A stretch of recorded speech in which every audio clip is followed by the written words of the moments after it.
He called her unwanted at their own engagement dinner, in front of everyone, with a smile on his face like it cost him nothing. Naledi Dlamini sat at that table with 50 people around her, champagne glasses clinking, and heard the man she was about to marry lean toward his best friend and say, "I'm only doing this because I owe a dead man. She wasn't my choice. She was just available." She heard every word. She was supposed to.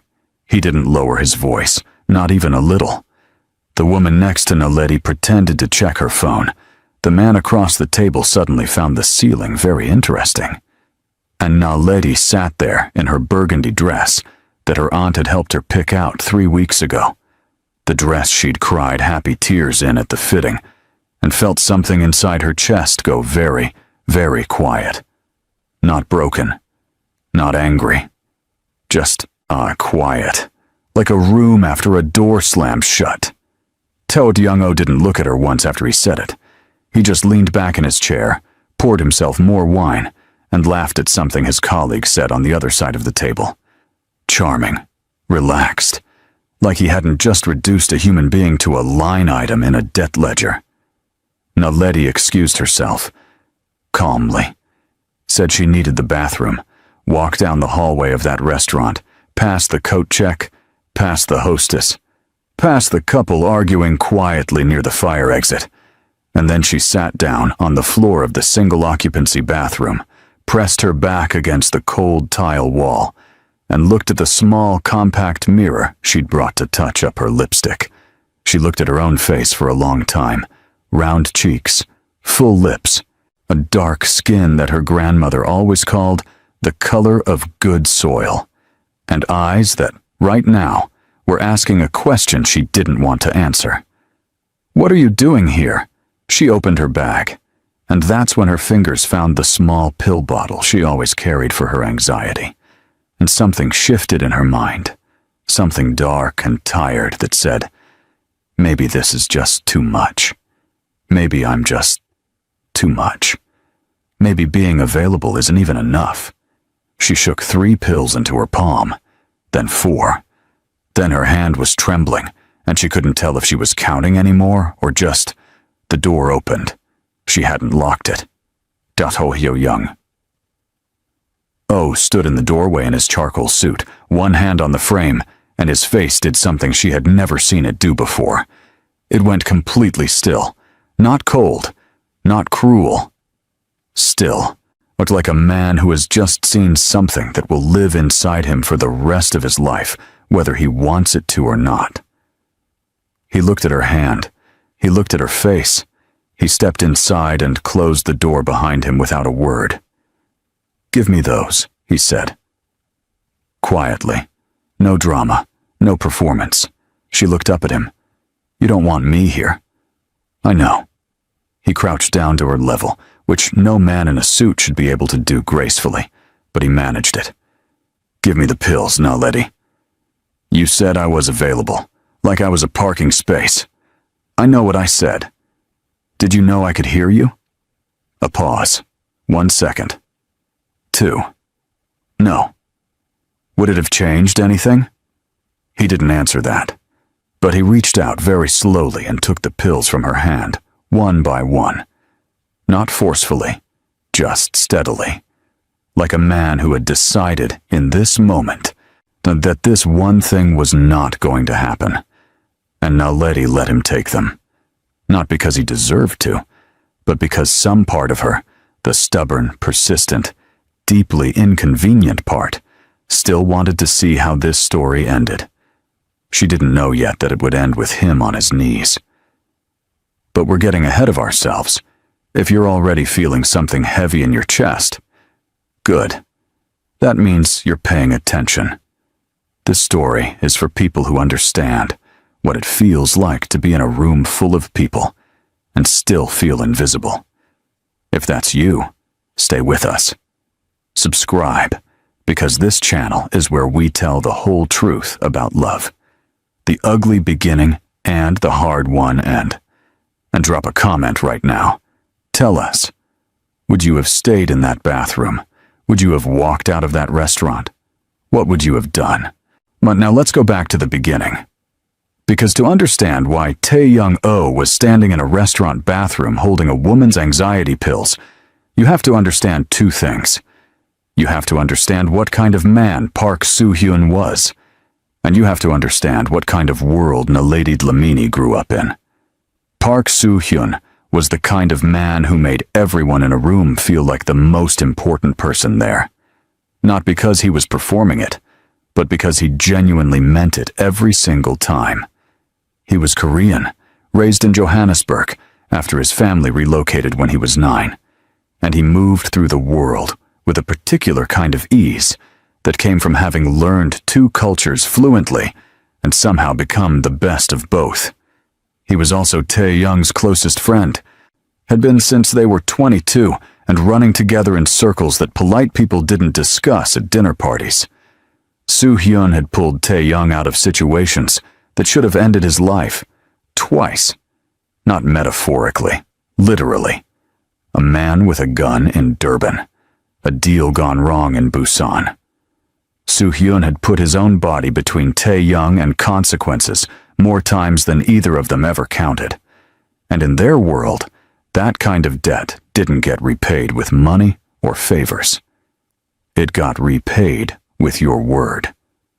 3 months before the engagement dinner, Soo-hyun was diagnosed with a stage 4 aggressive cancer that his doctors described with the kind of careful language that meant, essentially, very little time. He called Tae-young to his hospital room on a Tuesday afternoon, and Tae-young sat there in a plastic chair and held the hand of the most unbreakable person he knew, and listened. "Naledi," Soo-hyun said. "My cousin. You know her." Tae-young knew of her, had seen her at a couple of gatherings over the years. Quiet girl, round face, always seemed to be on the edge of rooms rather than the center of them. "I know who she is. Her family," Soo-hyun said, and his voice got tired in a way that had nothing to do with illness. "They've never made her feel like she belongs anywhere. She's been the last option her whole life. Last to be chosen at school. Last in her family's plans. The one nobody fights for." Tae-young didn't say anything. "I need someone to fight for her," Soo-hyun said. "Not just protect her. Fight for her. Make her feel like she was chosen first." "Soo-hyun, I'm not asking you to love her on day 1. His friend's eyes were steady, even if his hands were not. "I'm asking you to give her a real life, a real name, a real place in the world. You have the resources to do that. You have the power to do that." He paused. "You owe me, Tae." There it was. Tae-young had never said no to that phrase in his life, had never had a reason to that felt big enough. He said yes. He went home. He sat in his penthouse apartment and looked at the city lights for a long time. Then he called his lawyer, called his financial advisor, and began arranging the most loveless engagement in the history of human relationships. Naledi, for her part, had heard about the arrangement from her aunt Zodwa, the one aunt who had always been slightly more honest than kind. Soo-hyun arranged it before he passed, Aunt Zodwa told her, sitting at the kitchen table with a cup of rooibos tea and absolutely no softening of her voice. Tae-young-oh has agreed. He's a serious man with serious money and serious connections. You should say yes. Does he know what I look like? Naledi asked. Her aunt paused, which was its own kind of answer. Auntie. He knows who you are, Naledi. That's not what I asked. Zodwa sipped her tea. You're 28 years old. You have your degree. You're a good person. Not every story starts with fireworks. Naledi looked around the small living room she'd grown up in, the peeling corner near the window, the furniture that had been old when she was a child, the photograph of Soo-hyun on the side table, taken at his university graduation, grinning like someone who expected the world to be kind to him and mostly found that he was right. She thought about what Soo-hyun had told her once at a family barbecue when she was 25 and feeling particularly invisible. She'd been standing near the drinks table watching her prettier cousins absorb all the sunlight in the yard, and Soo-hyun had materialized next to her with a plate of meat and said, very casually, "You know you're the most interesting person here, right?" She'd laughed. "You're the only one who thinks so." "I'm the only one who bothered to check," he'd said. She missed him every single day. She said yes to the arrangement. And so here they were, post-bathroom, post-pill scare, post-whispered cruelty, and post-quiet rescue. When two people bound to each other by a dead man's wish and about 7 layers of mutual resentment. Tae-young drove her home that night in silence, not the comfortable kind, the kind that has a whole conversation inside it that neither person wants to start. When he pulled up outside her aunt's house, he sat for a moment with both hands on the wheel. "I shouldn't have said what I said," he offered finally. "No. I didn't think about the volume. I know. That's actually the part that hurt more than the words." He looked at her then. Really looked. Like he was trying to find a file in his memory labeled, "How to handle this," and coming up completely empty. "I don't know how to do this," he said. "Naledi, I'm being honest with you. I have never in my life been in a situation I didn't have a map for. He gestured vaguely at the space between them. "I don't have a map." "Neither do I," she said. "But I at least came here willing to try." She got out of the car. He watched her walk to the front door. And for the first time since Soo-hyun's funeral, Tae-young felt something that wasn't grief or obligation. He wasn't sure what it was yet. He drove home faster than he should have. 2 days later, he came to her aunt's house in the morning, not with flowers, not with a dramatic speech, with a folder. Naledi opened the door in her pajamas, which were printed with small cartoon cacti, and stared at him. He was dressed like he was going to a board meeting. She was wearing a top that said, "Not a morning person" on it in block letters. "It's 7:45, she said. "I know." He held up the folder. "What contract?" "You came to give me a contract at 7:45 in the morning. I thought it would be better to have everything clearly stated. No misunderstandings." He paused. "Can I come in?" She stepped aside. He walked into the living room, sat down at the small table, opened the folder, and spread the pages out with the practiced efficiency of a man who communicated best through paperwork. Naledi sat across from him. She read in silence. It was thorough. She'd give him that. No romantic obligations. No shared bedroom arrangements unless mutually agreed.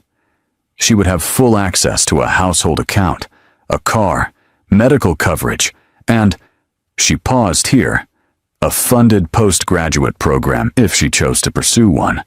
"Education?" she said. San Soo-hyun said you wanted to study further, but couldn't afford to. She looked at the page for a long moment. "Duration?" she asked. "We can revisit after a year. And what's expected of me? Public appearances when required, present as a couple at necessary events. Nothing else." "Nothing else," she repeated. "Nothing you're uncomfortable with." She looked up from the pages. He was watching her with that careful, unreadable expression of his, the one that probably served him very well in boardrooms and negotiations, but was extremely aggravating in a kitchen. "Tae-young," she said. "Yes. Do you actually want to do this?" A pause. 3 full seconds. "I want to honor what I promised." "That's not the same thing." "I know." She looked at the contract again. Then she picked up the pen he'd helpfully placed on the table, and she signed it. Not because she'd run out of options, not because she was desperate, but because Soo-hyun had loved her enough to use his dying breath on this. And that meant something, even if the man across from her didn't yet know how to act like it did. She pushed the papers back across the table. "I want it on record that I did this with my eyes open." "Noted," he said. And then, almost imperceptibly, something at the corner of his mouth moved. Not quite a smile. More like the memory of one. The move-in happened the following Saturday, Naledi arrived with 4 boxes and a rolling suitcase, and a small succulent named Gerald. Ta-Young's apartment occupied an entire floor of a building in the wealthiest part of the city. All clean lines, cool tones, and the kind of quiet that expensive real estate buys. The housekeeper, Mrs. Park, saw an older Korean woman with a calm face and sharp eyes, showed Naledi to the guest suite. It was twice the size of her bedroom at her aunt's house. "Is this okay?" Mrs. Park asked. "It's perfect," Naledi said. She placed Gerald on the windowsill. He looked very small against the city view, but then again, so did she. And she'd decided years ago that small wasn't the same as insignificant. Tae-Young was on a call when she arrived, and was still on one when she finished unpacking. He acknowledged her presence in the apartment with a brief nod and a gesture toward the kitchen that she interpreted to mean, "Help yourself." She made herself a cup of tea, sat at the kitchen island, opened her laptop, and started looking at postgraduate programs. He finished his call an hour later, walked into the kitchen, stopped when he saw her, and then, without a word, made himself a cup of coffee and sat at the other end of the kitchen island. They worked in silence for 40 minutes. At some point, Naledi looked up and said, "Do you always work this late?" "It's 4 in the afternoon." "I know. It was an observation, not a criticism." He glanced at her. "Yes, I always work late." "Okay." She went back to her screen. Another 10 minutes passed. Then Tae-Young said, "What program are you looking at?" "Urban development. There's one at the university here that has a focus on community infrastructure in under-resourced areas." He was quiet for a moment. "That's specific. I grew up in a neighborhood where the streets flooded every time it rained because the drainage hadn't been updated since the 80s, she said without looking up. "Well, it tends to make you specific." He didn't respond to that, but she noticed, later, that he looked up the program on his own laptop. She didn't mention it. Progress, she thought. Microscopic, stubborn, one cell at a time progress. 3 weeks passed. They orbited each other politely. Naledi enrolled in her program. Ta-Young worked 14-hour days. Mrs. Park cooked meals that they sometimes ate at the same table and sometimes didn't. The silence between them had changed slightly in texture, less like a wall and more like a waiting room. And then Aunt Zodwa called. "The family cookout is next Saturday," Zodwa said. "Your grandmother wants you there, and she wants to meet the husband." "He's not my husband yet." "The fiancé, then. Whatever he is. She wants to see him." Naledi relayed the message to Tae-Young that evening. He was on the couch reading something on his tablet. He looked up. "A family cookout." "Yes. How many people?" "Probably 40. Maybe 50. He looked back at his tablet. "Fine. Tae-Young." "What?" "My family is—" She searched for the word. "A lot. Some of them are warm and some of them are competitive, and some of them say exactly what they think, regardless of whether it's helpful. I just want you to know that going in." He lowered the tablet. "Do I look like someone who gets rattled by family dynamics? You look like someone who's never had to survive a Dlamini cookout." Something crossed his face. Amusement, maybe. He hid it quickly. "I'll be fine." She gave him a look that contained multitudes. Saturday came. The cookout was at Aunt Grace's house, which had a large yard. A sound system that the neighbors had filed noise complaints about at least 3 times, and a braai setup that her Uncle Themba managed with the seriousness of a head of state managing nuclear codes. There were children everywhere. Music, the smell of meat and onions and her grandmother's famous potato salad. And there were the cousins. Now, to be absolutely fair to the cousins, they were not bad people.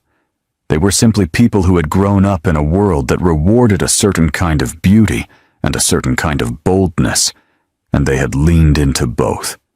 Portia was 24, tall, with the kind of smile that arrived slightly before the rest of her face. Lindy was 26 and had opinions about everything, delivered at high volume. And Zanele was 29 and had once, at a Christmas dinner, told Naledi that she carried herself well for her size, which Naledi had filed under compliments she planned to think about more later and then never thought about again because life was too short. They saw Tae-young the moment he and Naledi walked through the gate. It was, to Naledi's quiet resignation, exactly the reaction she'd expected. "Oh," Portia said, drawing the word out like taffy. "That's him?" Lindy said. "Stop staring," Naledi said under her breath. "We're not staring," Zanele said. "We're appreciating." Tae-young, to his credit, greeted Naledi's grandmother first. Her grandmother, Ma Dlamini, was a 73-year-old woman who had survived things that had broken stronger people and emerged from each of them with better posture. She looked at Tae-young for a long moment. He held her gaze. Didn't rush her. Didn't perform. "You have quiet eyes," Ma Dlamini said finally. "Thank you," he said. "I didn't say it was a compliment yet," she said. "Quiet eyes can mean calm, or they can mean hiding." She tilted her head. "Which is yours?" "Probably a bit of both," he said. Ma Dlamini almost smiled. "Honest. Good start." Naledi relaxed exactly 2%. The afternoon progressed. Food was eaten. Children ran in circles. Naledi's Uncle Themba pulled Tae-young into a conversation about cars that lasted 45 minutes and seemed to go well. Naledi circulated, helped carry plates, laughed at her young cousin's antics, and felt, for the first time in a while, like herself. Not the version of herself that existed quietly at the edge of someone else's world, just herself. She was helping clear cups when she heard it. She probably pushed for this. Portia was saying to Lindy, not far enough away. Like, he's not going to choose her on his own. She must have done something. Soo-hyun arranged it, Lindy said, less cruelty and more practical in her assessment. So he's just doing a dead man a favor. That's so sad. Portia's voice had that particular softness that meant she thought she was being understanding. I feel bad for him, honestly. Naledi put the cups down. She breathed in once, out once. She turned around and found Tae-young standing 3 feet behind her. He had heard it. She could tell because his jaw had shifted, just slightly, in the way it did when he was actively choosing not to respond to something. He looked at her. She looked at him. There was a brief, wordless exchange that contained both acknowledgement and a question. She shook her head slightly. "Don't let it go." He held her gaze for 1 more second. Then he walked toward where Portia and Lindy were standing, and he said pleasantly, "Naledi, your grandmother is looking for you. I told her I'd find you." Portia blinked. Lindy smiled automatically. Tae-young put his hand at the small of Naledi's back, very lightly, more signal than touch, and he steered her away from the conversation with the practiced ease of a man who knew exactly what he was doing. When they were out of earshot, Naledi said quietly, "You didn't have to." "I know," he said. He removed his hand. "Your grandmother actually is looking for you, by the way. That part wasn't a lie." She looked at him sideways. "Thank you." He didn't respond, but he walked with her. That night, back at the apartment, and they debriefed in the kitchen in the way they'd developed, not side by side, but nearby, adjacent, like 2 people who weren't ready to be in the same space, but had stopped needing to be in opposite ones. "Your family is," he started. "A lot," she said. "I told you." "Your grandmother is extraordinary," Naledi smiled. "She really is. Portia and Lindy, you don't have to. I just want to say," he said, looking at the counter, "that what they said was wrong. Whatever arrangement this is, He gestured between them. You're not someone's pity project. She was quiet for a moment. Do you actually believe that? Or are you just saying it because you're supposed to? He thought about it. She watched him think about it, which she appreciated more than a fast answer. I'm starting to, he said finally. She nodded. And that's actually enough for now. She took her tea and went to her room. He stood in the kitchen for a while longer. And that, if anyone is paying attention, that was the moment the contract stopped being just a contract. Weeks moved. Rhythm developed. Small, unremarkable, important rhythm. Ta-Young started leaving her a cup of tea in the mornings before she woke up, which she didn't ask him about because asking him about it might make him stop. She started making him eat actual food at dinner instead of whatever protein thing he grabbed at 10 p.m. on his way between phone calls. Mrs. Park observed all of this with the expression of a woman who had seen many things in her long career and was keeping score. One Thursday night, Naledi was at the kitchen table surrounded by her coursework when Tae-young came home at 11.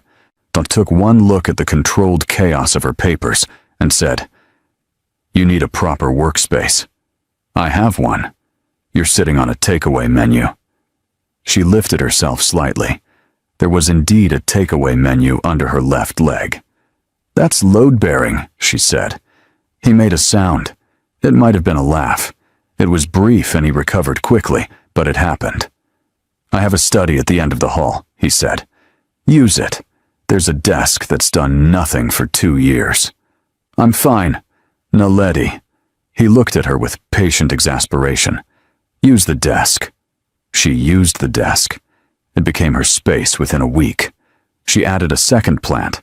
Gerald had been joined by a small fern she named Patricia, and her own lamp and a stack of books that were definitely not all textbooks. Tae-young came in once. They looked at the 2 plants and the biography of a South African urban planner she'd left on the chair, and said nothing.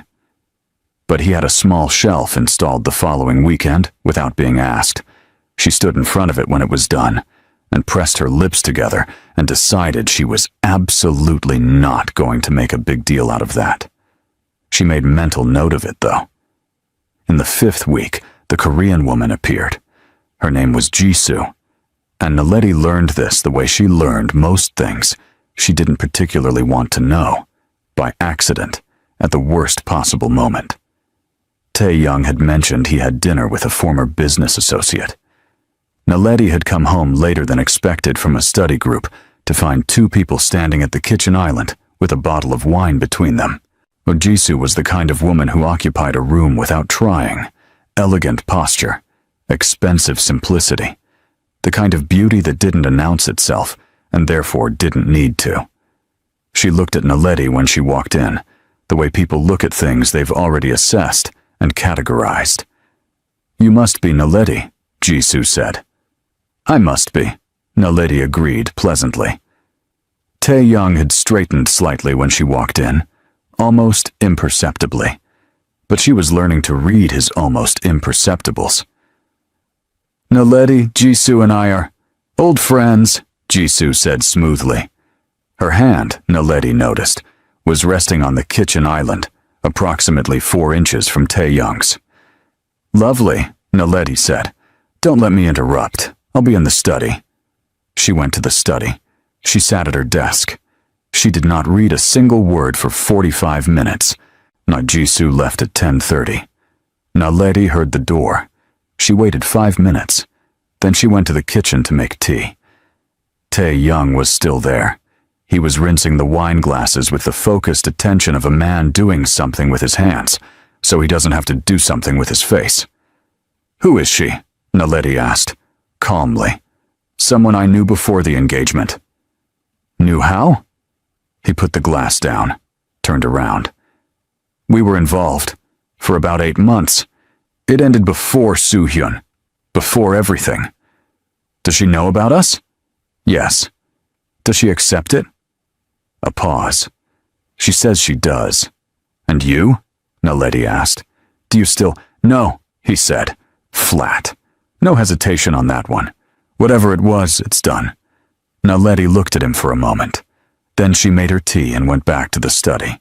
So she sat with Patricia the fern and Gerald the succulent and her tea and thought about the word done and how different it sounded depending on who said it and whether their eyes moved when they said it. His eyes hadn't moved. She catalogued that and tried not to feel the particular warmth it produced. It was around this time that Desmond came into the picture. He was in her urban development program. Tall, with a quiet confidence that came from competence rather than performance. He'd grown up in a township outside Durban and was writing his thesis on reclamation infrastructure in post-displacement communities. He and Naledi had been paired for a group presentation, started meeting for study sessions, and discovered somewhere between municipal water tables and displacement policy that they found it very easy to talk to each other. Not romantically. Not in the beginning. Just humanly.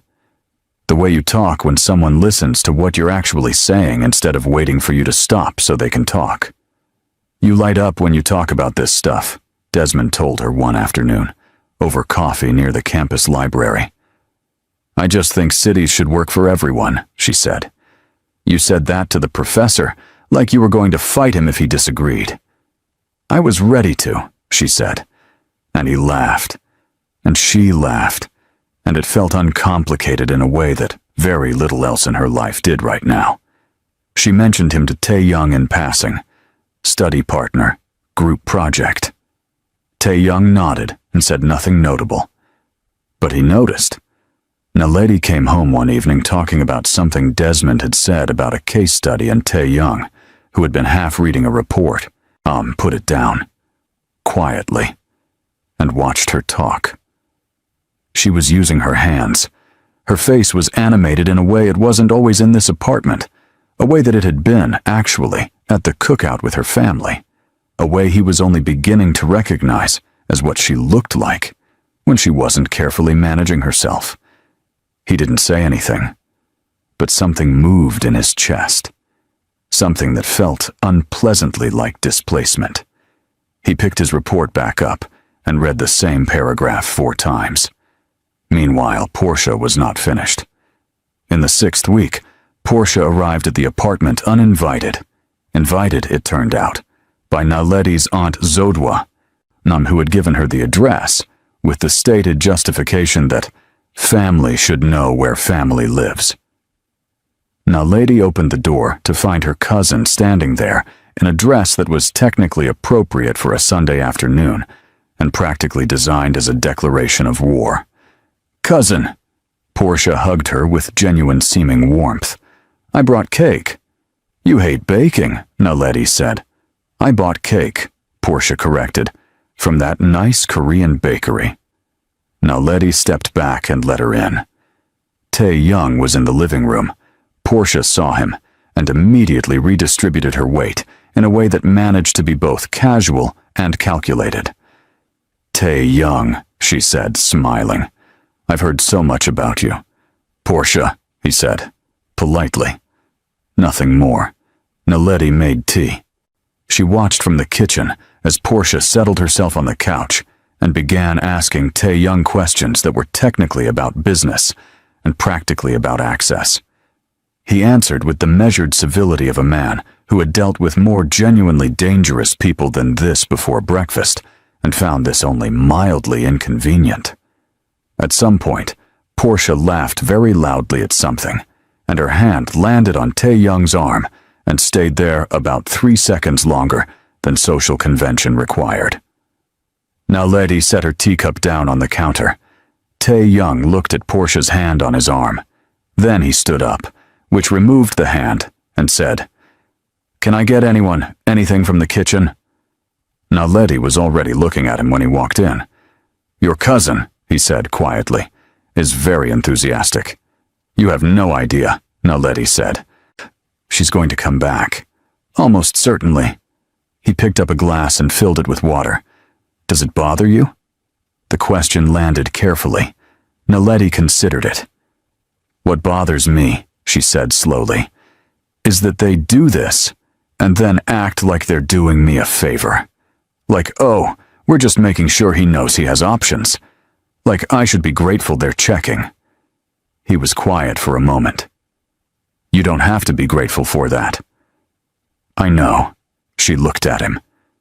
Do you... She stopped. What? Nothing? No, lady. She looked at her tea. Do you ever look at her, Portia, Jisoo, any of them, and think, why am I over here when I could be over there? The kitchen was very still. He put his glass down, turned fully to face her. No, he said. She searched his face for the caveat, the pause, the redirect. There wasn't one. No, okay, she said. Her voice came out slightly smaller than she intended. He went back to the living room and told Portia, pleasantly, that he had a call in 10 minutes, and it would probably run long. Portia got the message with slightly less grace than she'd arrived with, said her goodbyes, and left. That night, Naledi heard a knock on her study door. She opened it. Ta Young was standing there, which was unusual. He normally sent texts from across the apartment like they lived in different countries. There's something good on TV, he said, if you want a break. She looked at him. He looked at the doorframe. He was not, she had learned, a man who repeated himself or apologized for vulnerability. So the fact that he was standing there saying this was about as big a gesture as a different person bringing flowers. What is it? She asked. A documentary about cities. She blinked. You looked up my field. It was recommended, he said, very casually to the doorframe. She picked up her tea. Let me get a blanket. They watched the documentary on the couch, not touching, 6 inches apart, but present. Both of them, genuinely, in the same space. At one point, Naledi pointed at the screen and said, That's exactly what I want to do. Right there. That model. Community-led infrastructure revision that doesn't displace the people it's supposed to serve. He looked at the screen, then at her. You're going to do it, he said. No caveat, no qualifier, just a simple, level certainty that hit her differently than she expected. You don't know that, she said. I know that you argued with your professor for 8 straight minutes, and he changed his slide, he said. She laughed, or actually laughed, the unguarded kind.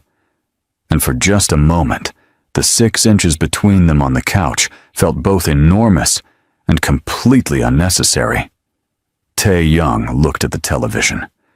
Something was happening in his expression that she couldn't fully name yet. Something that looked like a man who was beginning to understand that obligation, and something else had started to overlap, and he wasn't entirely sure what to do about it. She pulled her blanket up. He didn't move away. They stayed like that until the documentary ended, and that is where everything stayed, fragile, cautious, full of almost, until Desmond and Jisoo arrived in the same week and blew the whole careful structure apart. Desmond texted on a Tuesday to say his usual study spot was closed, and did she mind if they worked at a coffee shop near her side of town? She agreed. It was a perfectly ordinary afternoon of thesis notes and terrible campus coffee until Tae Young walked past the window. He was on a call, stopped mid-step when he saw her. She raised her hand in a small wave. He looked at Desmond. Desmond, unaware of any of this, was highlighting something in a journal article with complete academic focus. Tae Young nodded at her, walked on. That evening he was quiet in a way that had edges. She let it sit until dinner. Then she said, That was Desmond, from my program. We told you about him. I know who he is. You looked like you didn't. I looked like what? Like someone trying not to look like something, she said. He set his fork down. That's not a sentence. You know what I mean. He likes you, Tae Young said. Flat. Stating a fact the way he stated facts. Directly, without theatrical inflection, which was somehow more charged than if he'd made it a scene. We're friends, Naledi said. He likes you, Tae-young repeated. She looked at him for a long moment. And? And nothing. I'm noting it. You're noting it, she said, like it's a memo. Naledi, we are not together, Tae-young. Not really. That was the contract. No obligations. No, I know what the contract says. Then why are you noting things? He picked his fork back up, said nothing. But his jaw was doing that thing again. And Naledi looked at her food and felt the most complicated possible combination of things. Frustration and something else. Something warmer that she was not going to name out loud until she absolutely had to. 2 days later, Jisoo called while Naledi was in the apartment. She heard Tae-young's voice from the hallway, low and controlled. She wasn't trying to listen, but apartments have a way of carrying voices when you're not careful. Jisoo, no, I told you. A pause. That's not. Another pause. I said no. And then nothing, which meant the call had ended. He came back to the kitchen. Naledi was looking at her laptop screen with the focused attention of someone who had absolutely not been listening. She wants to meet for coffee, he said. You don't have to explain yourself to me, she said. I'm not explaining myself. I'm telling you. She looked up. Is there a difference? He thought about it. Yes, he said. There is. He sat down. I'm not meeting her. Okay, Naledi said. Not because of the contract, he added. The kitchen was very quiet. Okay, she said again, softer this time. She went back to her screen. He made coffee. But the air between them had changed in a way that couldn't be changed back, which is sometimes how the most important things happen. Not with announcements, but with small declarations that mean everything and cost everything, and neither person is quite ready to receive yet. Naledi Dlamini had come into this arrangement, believing she was the one with nothing to lose. She was beginning to understand. She'd been wrong about that. 3 days after the Jisoo phone call, Tae-young did something that had no contractual basis whatsoever. He came to her university, not to pick her up. Not because anything had gone wrong. He appeared at the entrance of the postgraduate building at 4 in the afternoon, carrying 2 cups of coffee, wearing his work clothes, while looking completely out of place among the students with their backpacks and their noise, and he texted her. Outside. Brought coffee. You mentioned you had a long afternoon. She stood in the corridor and read that text 3 times. Then she went outside. He handed her the cup without ceremony. She took it. They stood there for a moment in the late afternoon sun, both of them looking at a reasonable patch of sky rather than at each other. You didn't have to come here, she said. I was nearby. The office is on the other side of the city. I was nearby, he repeated, with the absolute commitment of a man who had decided his story and was staying with it. She took a sip of the coffee. It was exactly right. She'd mentioned once in passing that she didn't like it too sweet. He'd filed it somewhere and retrieved it accurately, only she wasn't going to make a thing of that. She made a thing of it internally. Desmond came out of the building 5 minutes later, stopped when he saw Tae-young, and the 2 men looked at each other with the specific, calibrated politeness of people doing rapid assessment. Desmond, Naledi said. This is Tae-young. Tae-young. Desmond. They shook hands, said the correct words. Desmond glanced at Naledi with an expression that was simultaneously supportive and slightly apologetic, the way a good friend looks at you when they understand a situation better than you want them to. I'll see you Thursday, Desmond said to her. Then to Tae-young. She's the best in the program, just so you know. He walked away before Tae-young could respond. Tae-young looked at Naledi. He does that intentionally, he said. Does what? Says something decent about you, and then leaves before you can react. She blinked. You got all of that from one sentence? It's a good strategy, he said, and there was something in his voice that sounded almost like grudging respect, which she found absolutely hilarious and also somehow made everything worse.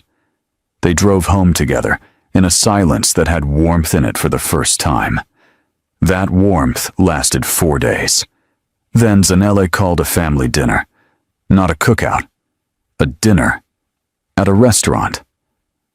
For Naledi's mother's birthday, which Naledi had genuinely forgotten because her mother had a habit of announcing her birthday the way weather systems announced themselves. Suddenly, and with the expectation that you were already prepared. The restaurant was nice, round tables, soft lighting. About 15 family members arranged around 2 pushed-together tables, which meant there was nowhere to hide and no sightlines to avoid. Tae-young came. He sat beside Naledi. He ate. He answered questions from uncles with the patience of a man who had negotiated things far more complex than uncle questions. He complimented the food. He laughed, just briefly, at something Naledi's young cousin Thabo said. Thabo was 8 and had decided that Tae-young was, and this is a direct quote, the most serious person I've ever seen, and wanted to know if he was ever not serious. Sometimes, Tae-young said, when no one's watching. Thabo stared at him. That's suspicious. Yes, Tae-young agreed. It is. Thabo nodded with great solemnity and went back to his food, apparently satisfied with this answer. And Naledi was biting the inside of her cheek to keep her face straight. And then Zanele, across the table, said with the tone of someone sharing a helpful observation. Naledi, Desmond texted you earlier. I saw the notification when you left your phone on the table. The table had a small pause. Tae-young's water glass paused its journey to his mouth. Thank you, Zanele, Naledi said pleasantly. I'll look at it later. Is Desmond the one from your program? Her mother asked, with a mother's complete unawareness of what she was walking into. You mentioned him a few weeks ago. Study partner, Naledi said. He's very attentive, Zanele said. For a study partner. Zanele, Naledi said. I'm just saying. You really don't have to. But Zanele had the expression of a woman committed to her course. I just think it's nice that Naledi has someone she can, connect with. On her level. The words landed with the precision of something that had been aimed. On her level. Naledi held very still. Her mother looked confused. One of the aunts looked uncomfortable, and Tae-young set his water glass down. What level would that be? He asked. Quiet. Measured. The kind of quiet that has teeth you only see when it opens. Zanele blinked. She hadn't expected direct engagement. Just, common experiences, shared background. It can be hard when people are from different backgrounds, he said. I didn't mean anything by it. I know, he said. And then, with the absolute conversational precision of a surgeon, he said, Naledi is the most capable person in her postgraduate program. Her professor referenced her research in a faculty meeting last week. She is building a career that will outlast every conversation at this table. I think the question of who is on whose level has already been answered. Complete silence. Naledi was looking at her plate with the expression of someone experiencing several conflicting emotions simultaneously and not sure which one should win. Thabo, from the end of the table, said cheerfully, What's a faculty meeting? And the table breathed again. Naledi didn't look at Tae-young for the rest of dinner, not because she was upset, but because if she looked at him right now, she was going to do something embarrassing with her face, and she had enough self-respect to prevent that. On the way home, she said, You didn't have to say that. I know. People are going to talk. They were already talking. She looked out the window. The city moved past, lit up and humming. How did you know about the faculty meeting? Mrs. Park overheard you on the phone to your professor and told me. Mrs. Park is a spy. Mrs. Park is efficient, he said. There's a difference. She pressed her lips together. Outside, a traffic light turned green. Tae-young. What? Thank you, she said. Simple. No additions. He changed lanes. Don't thank me. It was accurate. She smiled at the window so he couldn't see it. He saw it in the rearview mirror. He looked back at the road quickly, but his hands on the wheel had relaxed in a way they hadn't been for most of the evening. 2 days later, Jisoo appeared at the apartment building. Not inside. Tae-young had not given her the access code, and Naledi noted this detail privately and stored it. But she was in the lobby when Naledi came back from university, and she was dressed for impact in the way that meant this hadn't been accidental. Naledi, Jisoo said. Warm. Careful. I was hoping we could talk. Naledi shifted her bag on her shoulder. She was tired. She had a presentation in 4 days, and a chapter revision due Thursday, and approximately no patients available for whatever this was.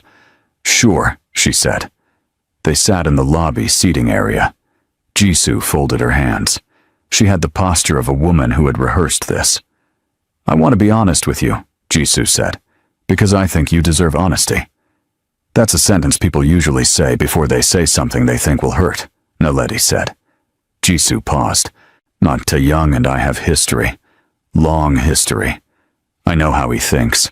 I know what he does when he's uncomfortable, and what he does when he's interested, and the difference between them. She looked at Naledi directly. He's doing the contract because of Soo-hyun. That's real. But whatever he feels now, it's still about obligation. He's a man who honors his word at the expense of his own happiness. I know that. I've seen it. Naledi was quiet. I'm not your enemy, Jisoo said. I didn't say you were. She stopped. I don't want either of you trapped. That's considerate, Naledi said. Though I notice this particular consideration is pointing in a specific direction. Jisoo looked at her. Really looked. And something in her expression shifted. The prepared version of this conversation bumping up against the actual person in front of her. You're not what I expected, Jisoo said. I'm not what anyone expects, Naledi said. I've had enough time to stop finding that upsetting. She stood up. For what it's worth, I'm not trapped. Whatever I'm doing it with my eyes open.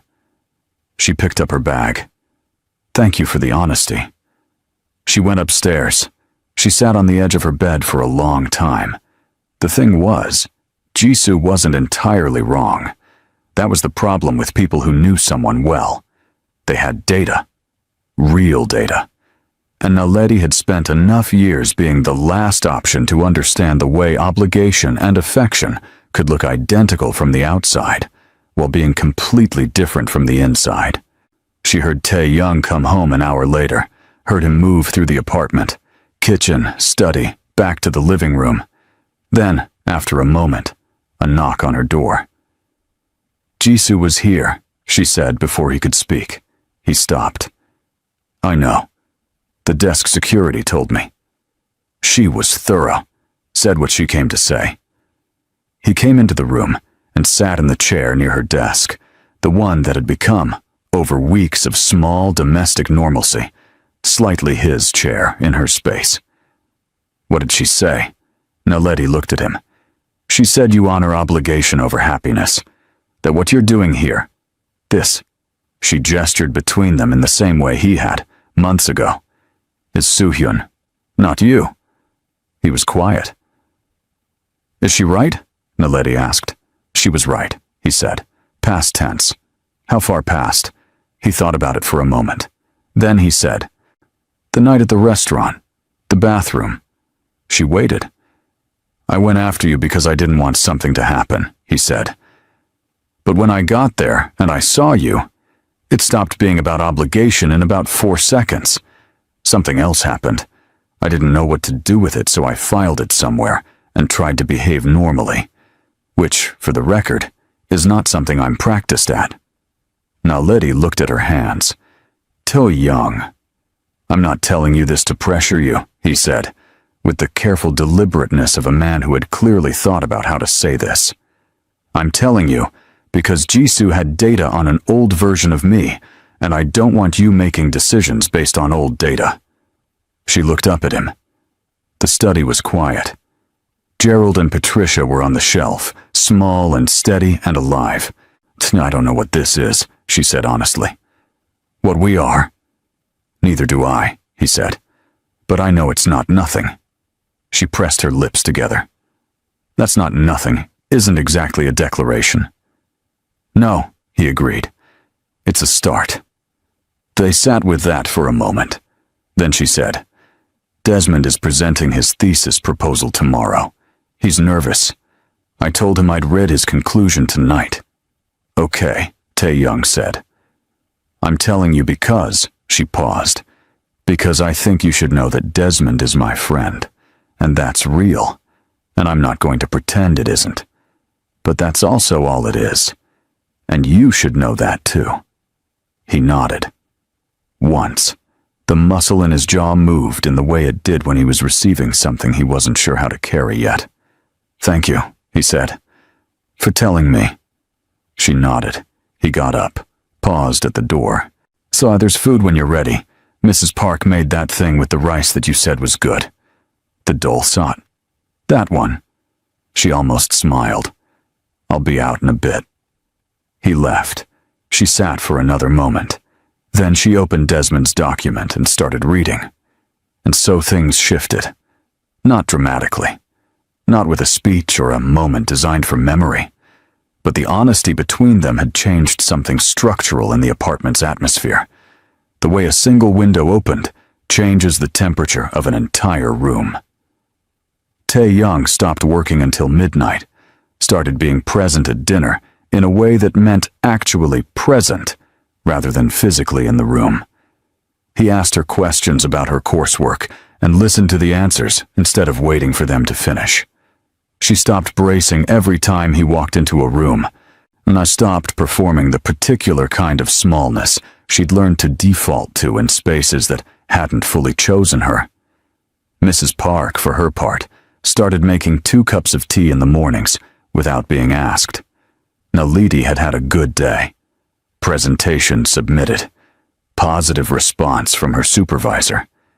She came home with the specific lightness of academic success and found Tae-young in the living room, jacket off, looking at something on his laptop that had clearly been bothering him for a while. What's wrong? She asked. Nothing that needs to... Tae-young, what's wrong? He looked at her, then he turned the laptop around. Deal collapsed. 18 months of work. The partner pulled out this afternoon. She came and sat on the couch, not 6 inches away this time. Close. She looked at the screen, on numbers and clauses and the polite language of professional devastation. That's a significant loss, she said. Yes. What happens now? He leaned back, rubbed his face with one hand, in the way he never did in professional settings, but sometimes did, she'd noticed, when he thought no one was paying attention. We rebuild. Find another route. It's not... He stopped. It's fine. I've been here before. You can be upset, she said. He looked at her sideways. I'm serious, she said.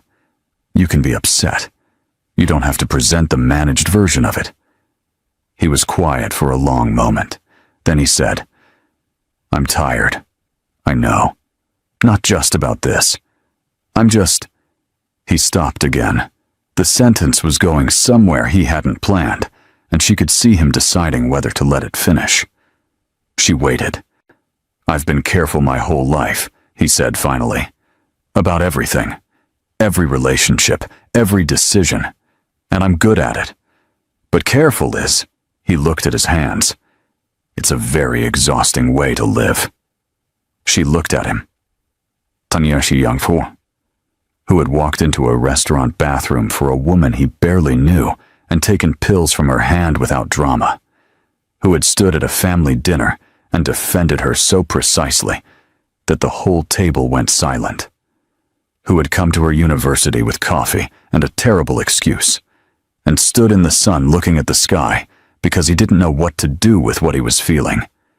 "You don't have to be careful with me," she said. He looked at her. "I mean it," she said. "Whatever." She found the words carefully.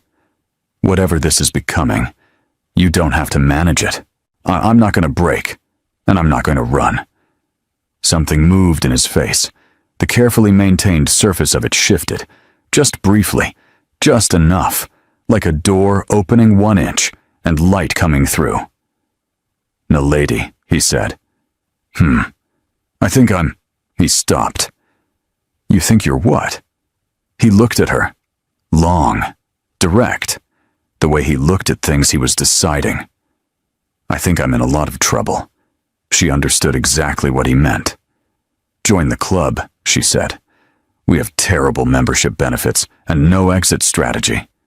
He made the sound again, the brief, unguarded sound that was becoming her private favorite thing, and she felt it all the way through. She leaned her head back against the couch. He didn't move away. For the first time since they'd shared a couch, neither of them created careful space between themselves. They sat with their shoulders nearly touching, the city lights outside doing what city lights do, and Naledi thought, this is the thing Soo-hyun wanted. Not the contract, not the arrangement. This exact, warm, ordinary, terrifying thing. She hoped, wherever he was, that he was satisfied. "Can I tell you something?" she said. "Yes." I was going to say no, to the whole thing. The arrangement, the contract, all of it. I had it decided. She paused. And then I thought about how Soo-hyun used to look at me at family things, like I was someone worth looking at. And I thought, what if I let someone try, just once? What if I stopped deciding it would fail before it started? Tae-young was very still beside her. "So if this," she said, "if this becomes something, that's why. Not desperation. Not no options. Because I decided to try. I want that to be clear." "It's clear," he said quietly. "Good." Neither of them moved for a long time. The city hummed. Gerald and Patricia were in the study. Mrs. Park had long gone home. And somewhere between the collapsed business deal and the honest conversation and the shoulder-to-shoulder stillness, two very careful people made the quiet, terrifying, mutual decision to stop being careful. Which meant, of course, that everything was about to get significantly harder before it got better. That's how real things work. This is your community. People who understand that real love isn't a feeling that arrives clean and easy.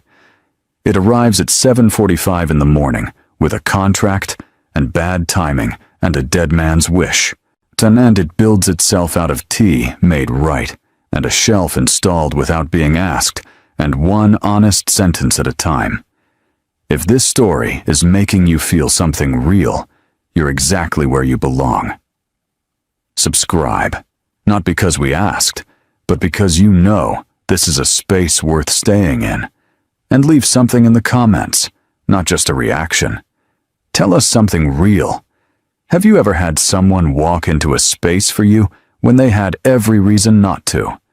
Have you ever been the person no one expected to choose? This community hears you. We're listening.